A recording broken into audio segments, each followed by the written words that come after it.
Okay, great. We'll get started. Thanks for being here, everybody. So today we're going to talk about a couple things, but we're gonna dive in a little bit to the Active Now feature that we added to TradeMachine and answer a couple questions around that. I will also show the Show Options feature that the Platinum members have, and I'm going to take a look at a liquidity test. We have some real kind of liquidity metrics coming in soon, so there'll be an upgrade with respect to liquidity, but I'm going to dive into a little test that I do for liquidity before I place trades, and it's kind of a strange scenario, so I thought I'd just document it so that everyone can kind of, just learn some of the in and outs of TradeMachine and kind of help you understand your back tests in the future. And with that, I will get started. I'm going to just start with the disclaimers. This is not a solicitation to buy or sell any security ever. This is not advice. You should read the characteristics and risks of standardized options. The results here are provided for general information purposes as a convenience to the viewers. The materials are not a substitute for obtaining professional advice from a qualified person, firm, or corporation. Trading futures and options involves the risk of loss. Please consider carefully whether futures or options are appropriate to your financial situation. Only risk capital should be used when trading futures or options. Investors could lose more than their initial investment. Past results are not necessarily indicative of future results. The risk of loss in trading can be substantial. Carefully consider the inherent risks of such investment in light of your financial condition. I'm Jason Hitchings. I'm the CTO of Capital Market Labs. So yeah, this is kind of the main bullet points of what we're going to cover today. Look at some liquidity testing.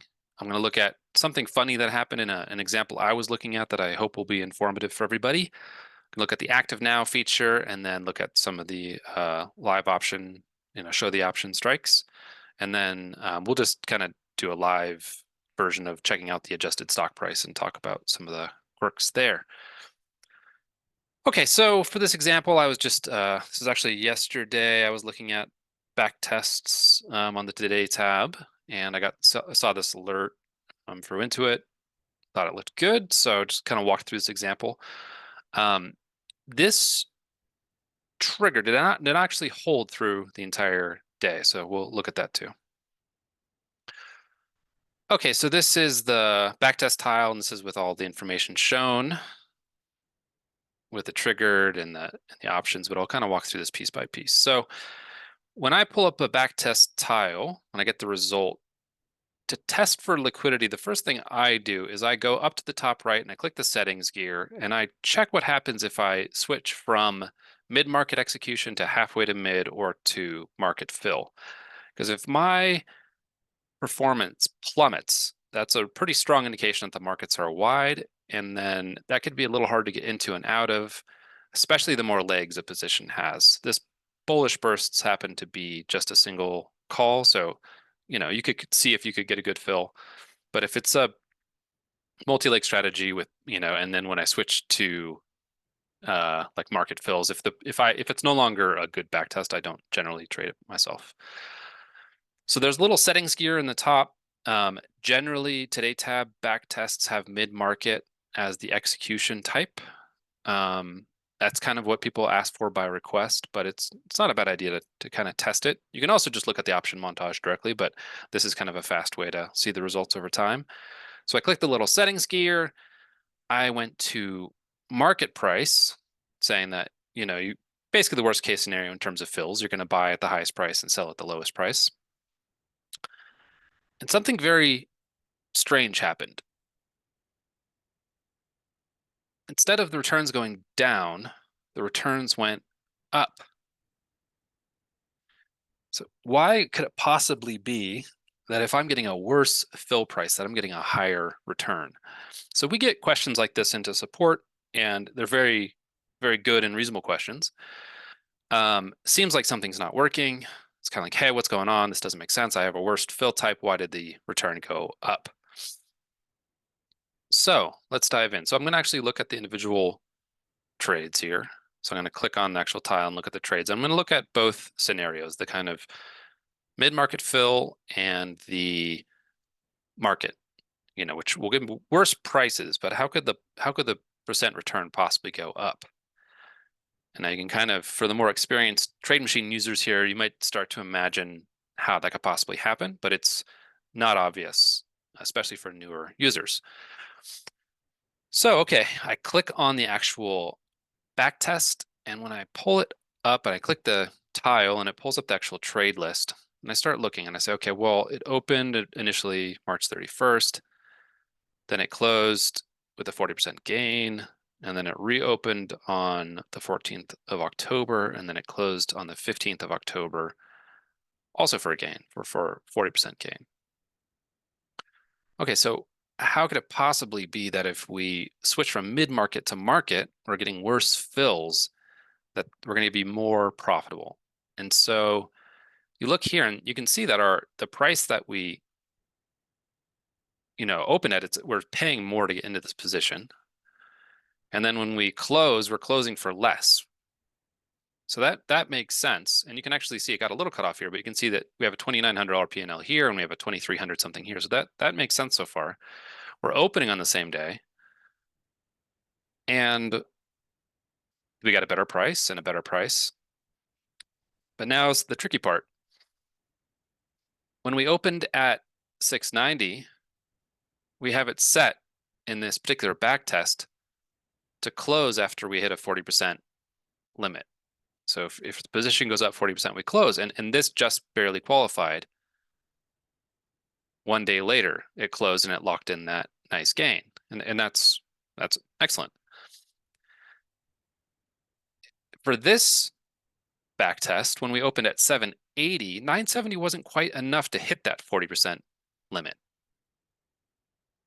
But what happened is that we went across the weekend because we ended up holding the position for one more day, and then the position jumped up. The stock went up substantially, and we're closing at the end of the day. Even with the stops and limits, we don't assume that it's going to get filled, at exactly 40%. We actually use the price at the last, kind of most liquid part of the trading to get that stop and limit.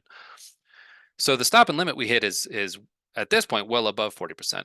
And this can happen even if you are using an automated stop and limit in your brokerage. The stock can gap up or gap down, and you can go right through that limit. There's no guarantee you're going to get it filled at exactly that price. The backtester uses end of day prices for everything, including the stops and limits. So in this case, instead of a 40% gain, we get over 100% gain. And so this return is 1,300, and this return is 4,600, and that's just from that one extra trading day. And we can see when we zoom in on the back test that the stock is moving up substantially through here. So instead of closing on this day, we're closing the next day. So even though the fill price was worse, we ended up holding the position another day, and it happens to go up substantially in that day. And so that's why in this position, even though you're getting a worse fill type, you end up holding it and the actual trades change slightly. And because the trades have changed slightly, you happen to get, it could have gone up or down. You might never have gotten filled, and that position could have been a loser. It had the stock just plummeted from that point. I think the stop in the bullish bursts is at 60%, so you could have ended up with a 60% loss, but instead it gapped up or it moved up substantially the next day, and it ended up locking in a big winner. So sometimes some of those nuances, if something doesn't feel quite right, you can always dive into the trades and look at the individual trades, and normally that will kind of make it all make sense. Yeah, so just when comparing two different positions, if you put a stop or a limit, it can hold the position at different lengths of time. It can actually, sometimes there'll be multiple triggers in a short period of time, and it might hold the position through all of them. So actually, if you put more stops and limits, oftentimes you'll get more trades because you end up getting out of a position and then reopening one. So just something to keep in mind when you're changing deltas or you're changing the limits, then the actual positions can change and the actual trades can change a little bit too. And so sometimes you see things like that happen that aren't very intuitive, but are very logical if you dive into it. Okay, so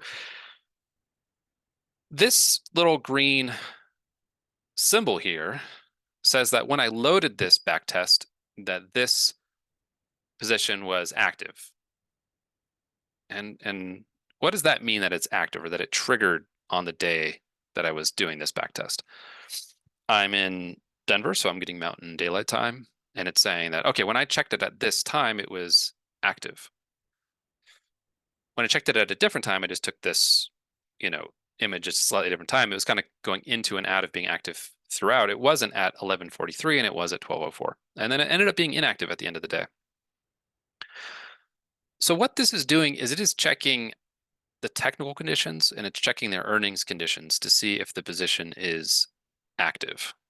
So we'll look at the actual technical conditions here in just a second. And if you have earnings conditions, it'll look at those. So this is one way. Within the backtest, there's kind of this printout. It's not the prettiest, but the information is all there. And what it says is that the stock has to be above the 10-day exponential moving average. And you can see in this little chart that the greenish kind of turquoise line, teal line here, is the 10-day exponential moving average. So it has to be above that today, but yesterday it had to be below that, meaning it has to cross up through. So this was yesterday when I was trading it. And so the closing price, which is right here, or not, when I say closing price, I mean the current stock price, at the sort of latest price from the bar. At the end of the day, it'll be the close price. Right now, it's just the latest stock price. You can see that it crossed up through, but just barely crossed through that 10-day exponential moving average. Additionally, all of these conditions have to be true. So if you have technical conditions, when you add technical conditions, it means all of the technical conditions. So you can think of logically and. So, and the stock has to be above the 200-day moving average, which was way down here on the chart. So it's way above the 200-day moving average. No issues there. But the 50-day simple moving average actually has to be above the stock price. So the stock has to be below the 50-day moving average. And this gray line is the 50-day moving average here. And so that, it's kind of blue-gray, but the 50-day moving average, you can see it's a pretty tight band in here where it triggers. The stock has to be up above the green line, but it has to be below the green line. So that's a pretty thin band where this thing will be triggering. And the way the backtest works is that the next day, even if this was within this band and it triggered at some point during the day, the next day, if it ends up finishing up here, it will no longer be below the 50-day moving average. And so that'll no longer show as active. And so that's why we see it kind of going back and forth between being active and inactive as the stock is kind of moving in this range. If it goes below the 10-day, it'll be inactive. If it goes above the 50-day, it'll be inactive. The logic behind this particular trade is essentially that it's trying to catch the upward movement. And you're saying that the stock has to be above the 10-day exponential moving average. You're saying like, okay, the recent data is good. When you're saying it's below the 50-day, you're saying like, okay, but it hasn't just been ripping, for the last 2 months straight. And so it's trying to kind of catch this burst of motion. The RSI being below 70 means it's not overbought. So that's another way of measuring that it hasn't just been tearing straight up where you kind of like, missed the technical burst. So it's a sensitive little period here. So I went ahead and I placed the trade, and this is a matter of, it's a question we get frequently. It's a good question. It's kind of a matter of personal taste, whether when a position like this triggers intraday, do you want to wait till the end of the day or not? Tomorrow, if this condition doesn't hold true, the backtester will not show that it traded. Now, does that mean it was a bad trade? Well, not necessarily. So it's a little bit of a judgment call if you want to place the trade or not. Practically, for me, if I'm only going to trade, half an hour a day, I'm going to look at the Today tab and maybe place a trade. I typically, if I happen to be, I'll try to check at the end of the day, but if it's in the middle of the day, oftentimes I'll just go ahead and take the trade. I think Ophir kind of does the same thing. But if you want to be really true to the backtester, then you wait to the very end of the day and you only place it if it's still active at that point. And that's the way to get the returns that are closest to the backtested returns, because the backtest is always looking at that last little slice of the day. So for platinum members, for people that sign up annually, they also get this little show options button. When you click show options, it says, hey, please verify these numbers with your brokerage. And then it'll actually show based on the SIBO data, the position that you need to open. And so this is saying that you'd need to open the April 12, 652.50 calls and into it if you want to place the trade. So long means, you'd be buying. So I just opened up, the kind of web version of Thinkorswim. I went down to the April expiration. I found we have the calls over here, and I was looking at the 52.50s, and it was kind of this line here was the position. And you can see it's 870 at 930. You can think like, well, is 870 at 930, is that wide markets or not wide markets? It's actually pretty tight. And one way to think about it is to say, well, if the stock was trading at $64, then the exact same options would be trading at 87 cents at 93 cents. Like, okay, that's tight. When you get stocks that are, well over 100 and higher, then, even if something is 60 cents wide, that's actually quite tight because you're just controlling a lot more stock, a lot more sort of dollar buying power. So you can just like mentally move the decimal place over and kind of see how those markets feel.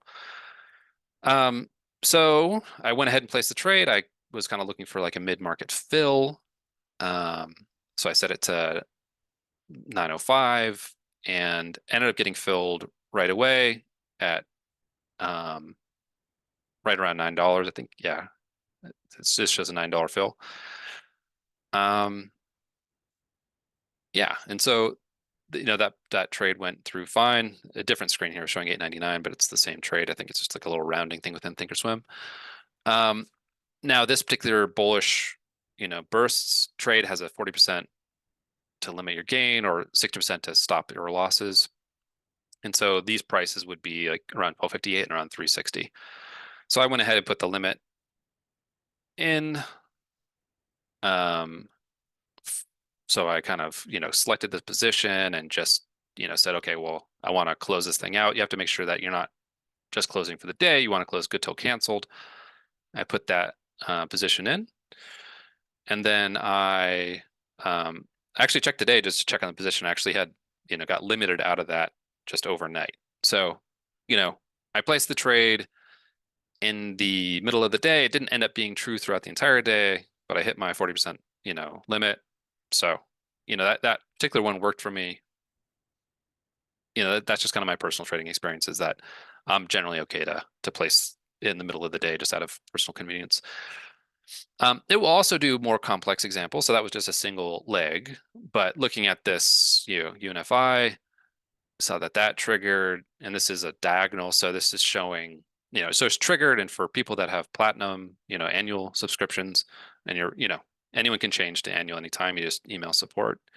When you click show options, now it's showing, okay, well, this is actually a diagonal. You're going to be long the May 1250s. You're going to be short the April 15s. So it will show more complex trades, including 3 or 4 leg trades. But I also, when looking at this, did the same liquidity test. And I said, okay, well, instead of doing a market fill, instead of doing mid-market, let's do market price. And you can see that this particular position got crushed. So I went from being a 4-0 winner to a 1-3 loser, and very positive to very negative. So for me personally, I don't mess with this. Good news is that we're actually pre-testing all of the option chains for you. And so in the Today tab, you're actually going to have some liquidity metrics kind of on a scale of 1 to 5 in the Today tab, which will tell you even without having to do this. And we'll put it in the backtest too, just to give you a little more liquidity information. Sometimes you might see that I had a hard time filling on a certain day or that markets were wide. We do show some of that information in the backtest, but we're going to take it one level further and kind of scan the current montage and give you a sense of how wide the markets are there. So yeah, that's a little bit about how that position works. Here's a couple things to keep in mind. So active now is checking, days to earnings and then technical conditions. It's not looking at whether this backtest has just triggered or not. So it won't take into account that this thing triggered 3 days ago and you're supposed to hold it for 30 days and the stop and a limit hasn't been hit. It's assuming that your backtest is starting today and it's asking, is this position active to enter today if I started my backtest today? So if you set the backtest to, a month, a year, 10 years, now you're going to have a position which might be active, and it's not going to reopen the position. So if that ever seems a little confusing, you might see on the today tab it says active, but when you look at the backtest, you're like, well, it just triggered 8 days ago, and the backtester hasn't exited, so why is it reopening it? So basically, it's starting with a clean slate. It's saying if you want to enter this position, you can enter it, whether it's available to enter right now. For the show options feature, this will need to have good bid asks. So sometimes if the bid and the ask are very wide, sometimes you can get the midpoint to be underwater. So for instance, if a certain strike is like $2 in the money, sometimes the midpoint, just because of how because the markets are wide, it might be 0 at $3 or something like that. So the midpoint now is 150. And so when an option calculator looks at it and says, okay, how much time value is in here, how much implied volatility is in here, they're saying, okay, well, this thing is worth $2, but when I look at the midpoint, it says that it's $1.50. So it looks like it has negative time value. So you don't need to get too worried about that. But on very wide spreads, it's trying to use deltas to figure out what strikes to enter. And so sometimes if it doesn't seem to work, it's probably because the markets are very wide and you just can't find like a good strike.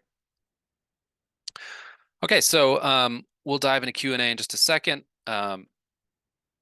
Amanda did mention that we get quite a few questions on adjusted stock price versus not. So I just wanted to pull up a quick example. So Jason, I actually had a little bit of an expansion on this question today. Okay. So as you're explaining, I'm going to actually read you the exact message that I got in support. Okay. There's a significant difference in your adjusted price and the price of other services. Specifically, he mentioned two brokerages, and he would like to know how we determined that this would work better. And I will add, if you are wanting to reference adjusted close price, Yahoo Finance does feature it on their website, as well as there's other resources out there that do adjusted close price. Yeah. Yeah, well, certainly, feel free to, we can certainly look at, any other source for it. But yeah, I just wanted to look at adjusted close price here for a second. So we see price and we see adjusted stock. And those can be very different. And the reason for that is when stocks split, when you're looking back historically, there's kind of two things going on. So if you're doing an options calculation or something, you need to know what the stock price was at the time relative to the strikes and the bid and the ask in order to figure out what the option calculations are and to figure out how in the money it is and that kind of thing. When you're just holding on to stock for a long period of time,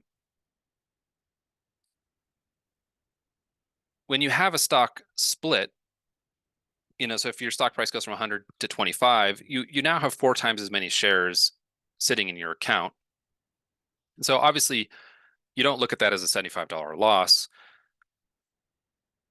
You're saying I now have 4 times as many shares, so it's actually nothing changed. It just had a stock split. So that's the typical way that's the most basic way to do a stock split. Is you're saying, okay, the performance of this stock factors in the fact that there are splits, and therefore, if I'm doing like a moving average, I'm not going to show a huge drop in price when there's a stock split. So as you're going backwards in time, you're saying, okay, well, before the stock split, if it was at 100, and if the day before that, the stock was at 95, when we're actually looking at that price in adjusted terms, now you're saying, okay, that stock price the day before the split was 25. And then if it's down 5%, then it's going to be like, roughly, 24 or something like that.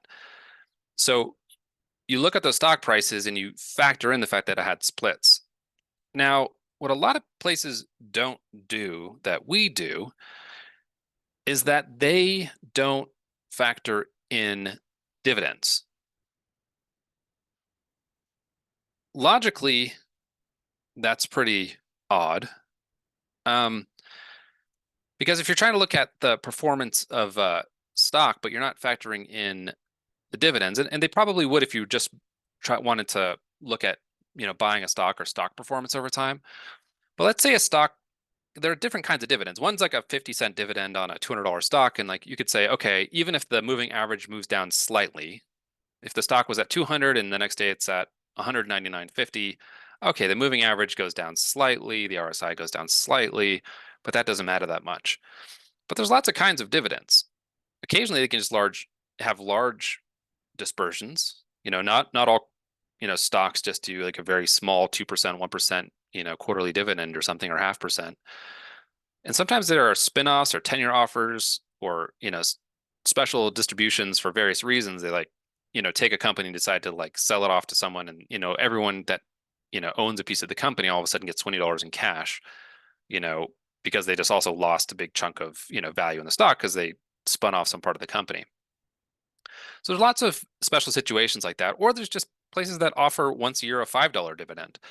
So if you're going to say that, okay, it's a you know $65 stock and it has a $5 dividend, if you aren't adjusting your historical prices in the stock, you're saying that all of your technical indicators treat receiving that dividend as a negative event. You're saying, okay, I was holding stock and I received $5, but now all the technical indicators say that the stock is weaker today than it was yesterday because it went down $5. I think just on its face, that that's just there's no very hard to justify that. I think the only reason that companies do it, and a lot of the, if you look at moving averages, most do not factor in dividends that way. They just kind of look at the stock. Yes, they smooth out splits, but they don't smooth out dividends. And I think it's just maybe because that's what people are expecting or what they're used to. Um, but if you're looking at the technical movement of a stock, treating a dividend as a negative event for the stock, uh, you know, is a little hard to justify. And additionally, it's just we've built everything that way, and that's the way the back tests, occur.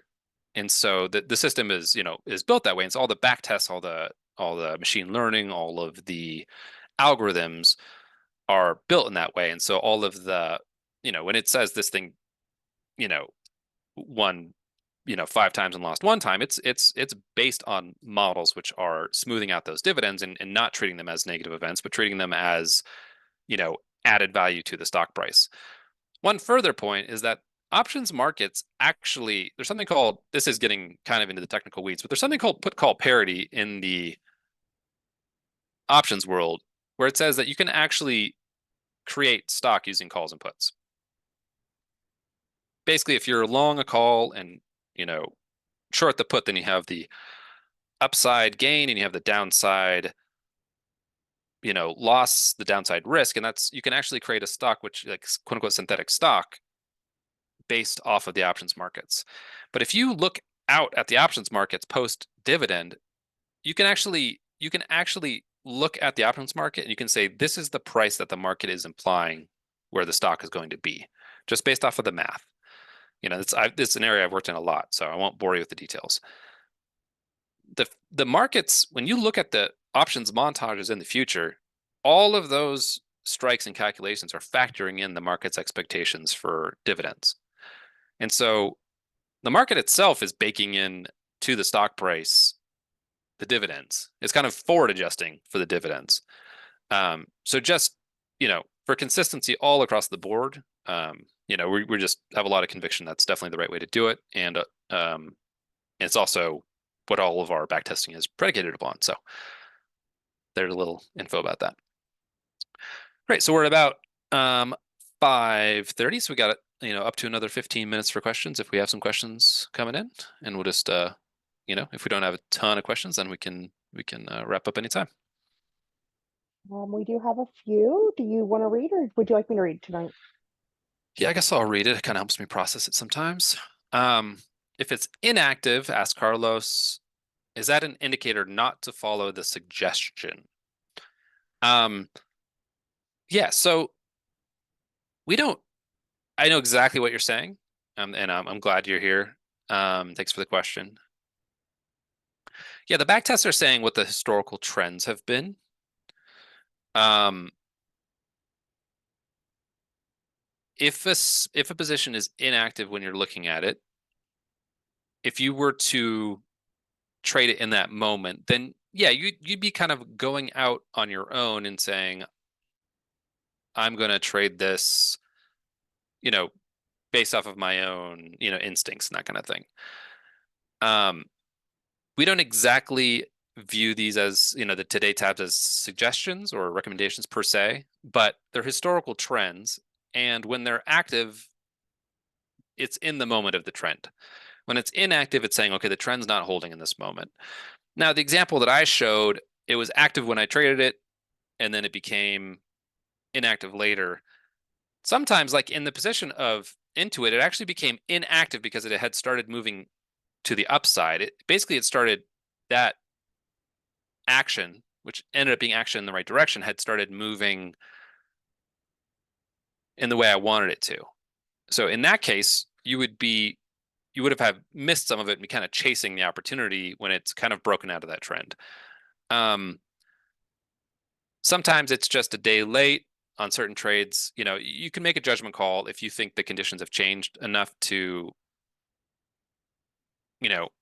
where you don't feel that it sort of fits your own desires and your own tastes to make the trade. You can look at how the stock has moved or hasn't moved. But in general, if you're kind of new to TradeMachine and just kind of using it, then the way that we would, suggest to use the backtest is to say, yes, when things are active, it's a good time to enter them. And once they've become inactive, it's in general, you're kind of going out on your own at that point and kind of straying from the backtester. Chris asks, it means the technical criteria has not been met, so the backtest results would not be valid based on the current conditions. Good answer, Chris. Jan says, do you place OCO orders to close the trade when the gain or loss is reached? Yeah, I typically, oftentimes I'll, place one or the other, just to, simplify the amount of time that I need to spend. I mean, if you have your terminal open all day, then it's, you can decide whether you want to, do those on your own. But yes, I typically automate some of that. Paul, regarding the first example you went through, I think TM would be more useful for us if the trade exit occurs on exactly the same day, regardless of what the full criteria we use is. A standard fill price criteria to determine whether the trade triggers an exit, but then use the user selected fill price criteria to determine the actual fill price achieved on the exit. Okay. All right. Well, thanks for the suggestion. It sounds like, yeah, you want the entry to be one kind of fill and the exit to be another fill. Yeah. Okay. We'll take that suggestion down and think about it. Anon says, could you briefly review how the backtester works for VIX, since the options are future options based on the value of the first month VIX future? Yeah. So the VIX we use as a technical indicator. So if you go down to Open Trade 1, you click Technical Open, you click VIX level. This isn't looking at the VIX options per se. It's looking at the VIX current ETF price. And, the VIX, for people that don't look at it a lot, the VIX is the volatility index on the S&P 500. So it looks at options that are about 30 days in the future, and it measures the implied volatility on the S&P 500 options. It's generally viewed as kind of, an expectation of volatility in the market, or some people think about it as kind of like fear in the market. You can also look at it as sort of just a general sense of how expensive options are as a whole, not for individual stocks. Like if a stock has earnings coming up, the VIX isn't going to reflect that. But if there's a war in Ukraine, then the VIX is gonna reflect that. So we're looking at the current price of the VIX and the actual stock price, and we're saying, it's a technical condition where it's like if the VIX is above 18, then that technical condition has been met to enter, or you could say below, and you can change the value. So these, yeah, tend to be kind of give you a sense of sort of the overall market sentiment or kind of the fear index. Additionally, if you set moving averages, this moving average is not for the VIX. This moving average is for the current stock. So in a sense, you could think about this is a little bit like pair trading with a single symbol for the VIX. And you're saying if the VIX goes up or above or below a certain level, or crosses up through or crosses below, then I'm going to consider entering into this trade. You know, um, so yeah, I hope that clarified. So this is based on the actual price of the current VIX. It's not based on the futures market or the VIX options. Any other technical indicators you add in addition to the VIX are based on the current stock that you're looking at.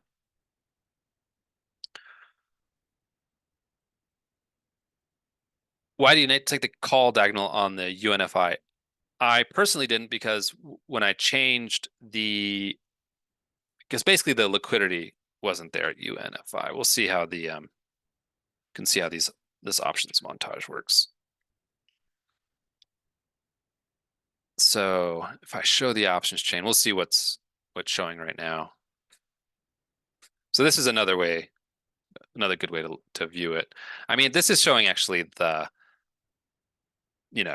midpoint. So you'd really want to go into your brokerage to look at the widths, and that's what the next liquidity index is going to do, that we're going to put into the product, and we're going to show it here and show it on the Today tab.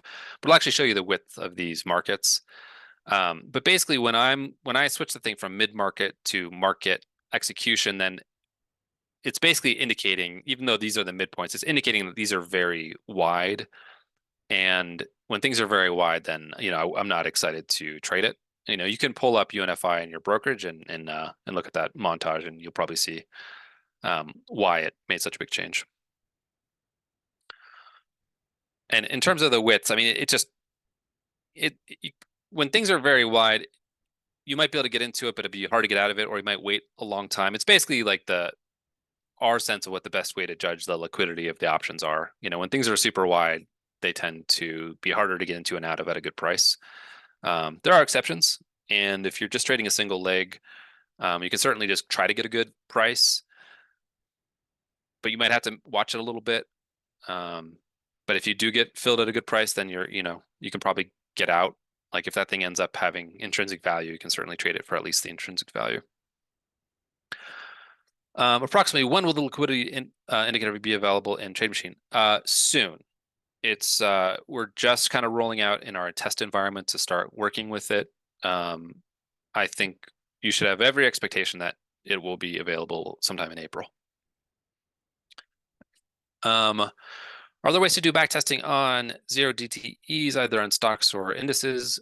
You can do 1-day backtests if you want to. You can say, I only want to trade something when it's 1 day to expiration, and I want to close it after 1 day. This isn't exactly zero DTE, because it's not opening and closing on the exact same day. It's kind of holding it overnight one time. There's quite a bit of data to show that the zero DTE is a very hard way to make money. That for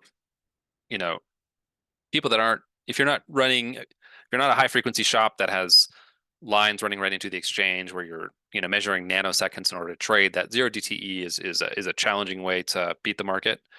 Whereas looking at sort of long term trends and that kind of thing is where we believe people have a lot more edge. Mitch asked the same question. Yeah, I think you should expect it by end of April, Mitch, for the liquidity index. In regard to liquidity testing, will you have a more robust tester which gives you a very good idea what liquidity looks like? Obviously, we all know that Apple's liquidity looks good, but some small cap stocks can have good liquidity and others have huge bid alpha spreads. Yes, Jim, that's exactly what we're doing. We're actually going through historically and looking at every single here. See, I'll give you a little insider's scoop. That's what's happening right now. It's processing historical liquidity, and it's giving scores on a scale of 1 to 5. based off of the market width. It's kind of in the testing phase right now. This is 0 at a nickel. It's calling it a 4, for the next one. So it's scanning through all of these markets for, every single symbol, every single underlying, and calculating a liquidity index. So we'll do exactly that. And, we'll take feedback as time goes. We decided to keep it on a scale of 1 to 5, where 1 is the least liquid and 5 is the most liquid. It's a little subjective, you know, as there's just a lot of circumstances that happen. And, it's something that's on a $200 stock. If something is, has a bid of 250 and an offer of 375, how good is that, liquidity? For an out of the money option 30 days in the future. So it's a little subjective, but it should tell you if you're using 1 or 2, generally things are pretty wide and not that great to trade. And if you're using a 4 or 5, things are liquid and you can feel good about it. Okay. Ophir did a backtest with VIX as an underline during the webinar. Yes, you can also backtest the VIX. So as an underlying. So I thought you meant the VIX as a technical indicator. Yes, so you can backtest the VIX. This is kind of funny because it's it's saying enter the VIX when it's below 18, but you're also trading the VIX. So I'm going to remove that technical condition. Yeah, but all of the same backtesting works on the VIX. And so if the question before was how does it work to trade VIX options when VIX are priced on the futures? Yeah, that's that. I mean, there are VIX futures and there are VIX options on the VIX that are traded in the standard, stock market. It is funny because when you look at the options montage, the prices. Oh yeah, this is where we're getting that data. Yeah, so this doesn't show the VIX options on that particular feed. But when you look at the VIX options montage, the prices actually don't make a lot of sense with the current stock sometimes, because sometimes the futures price of the VIX is quite different than the current price, which is odd. But like you said, these options will settle off the futures price of the VIX. So it's a little funny and it's a little counterintuitive. Sometimes they look very cheap or very expensive. Certain things they look kind of out of whack. Things look in the money that aren't in the money because the options will ultimately settle off the VIX futures, but the VIX will, by the time that expiration comes around, those two things will line up. As that VIX future dates approaches, the VIX will match the other. Otherwise, it'd be an arbitrage where you could just sell the futures and buy the current stock or vice versa. So it works. It's a little funny if you haven't traded VIX options because you have to look at the futures price. It's a idiosyncrasy of trading the VIX. Okay. Let's see here. I'm down to I sell an iron condor on the SPX daily, 20 points wide, and roll out if a short strike goes in the money. All right. Yeah, great. If that's working for you, that's fantastic. Yeah, and if you're trying to backtest a strategy where you are opening, you want to open with the option prices at the beginning of the day and close at the end of the day. That's the closest thing we can do to approximate is to hold it overnight from the previous day. So if you're, so if that's your specific strategy, that's not something you can easily test within TradeMachine. We are looking at 0TTE because there's a huge amount of interest in it. It's kind of like there's a huge amount of interest in crypto, or especially there was. We just don't want to put a product out there unless we're confident that we can put trades in front of people that are going to be, give them edge and be profitable in the long run. But yeah, you let them out expire. That's great. And if that's been profitable for you, that's fabulous. And if we, in our testing of 0DTE, if we're looking at 5-minute bars or like looking at stock prices or option prices every 5 minutes, if we through our own back testing and our own machine learning are able to find edge, then we'll very happily release a 0DTE tool and probably roll some features into the current version of TradeMachine.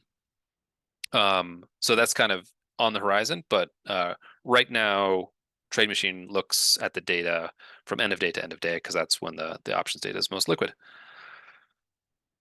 Perfect. Well, the question stopped right as we hit the 45-minute mark, and we try to keep these between 30 and 45 minutes, so that's perfect. I hope some of this was helpful today.